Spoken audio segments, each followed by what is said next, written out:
বোমের case দাও, একটু থানায় তোমার ওই বেসিনের কেস দাও। প্রশাসন বলছে দাদা এই আইএসএফ এর নেতারা চালাক হয়ে গেছে, বাড়িতে সিসিটিভি ক্যামেরা লাগিয়েছে, আইএসএফ এর পাইপ তলা থেকে মাটি সরে গেছে। আবার একই মুখে বলে জনগণের ঢিলে তার গাড়ির কাঁচ ভেঙে গেছে। আমায় চোর বলেছে, নালিশ করতে প্রশাসনের কাছে গেছে।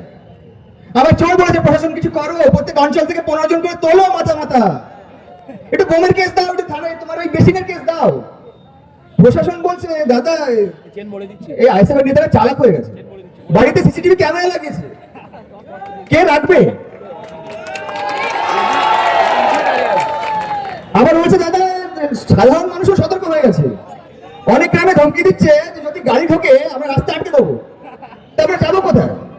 তখন দাদার মধ্যে আবার বুদ্ধি এসছে, বোম যখন রাখতে পারবো না, কাজ করি আমাদের নিজের কর্মী বাড়িতে বোম মেরে দিই, তারপরে আপনারা আসুন এসে বলুন যে বোম অমুকজন মেরেছে, বাড়িতে না ঢুকতে পারেন রাস্তাঘাট থেকে র্যান্ডম লোককে তুলে নিন, বলুন যে উনি বোম মেরেছে।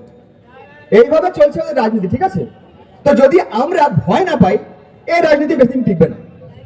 তো জনগণের ঢিলে তার গাড়ির কাজ ভেঙে গেছে, আমায় চোর বলেছে, নালিশ করতে থানায় গেছে। আরে দাদা তুমি তো বললে যে আইএসএফ বলে ভাঙড়ে কিছু নেই, সব মুছে গেছে, তাহলে 24 ঘন্টা আইএসএফ কেন তোমার মুখে? 13টা গাড়ি নিয়ে ঘুরছো আর শুধু তোমার গাড়ির কাঁচ ভেঙে গেছে। আসলে গাড়ির কাঁচ না, তোমার বাড়ির আয়না ভেঙে গেছে। ধন্যবাদ।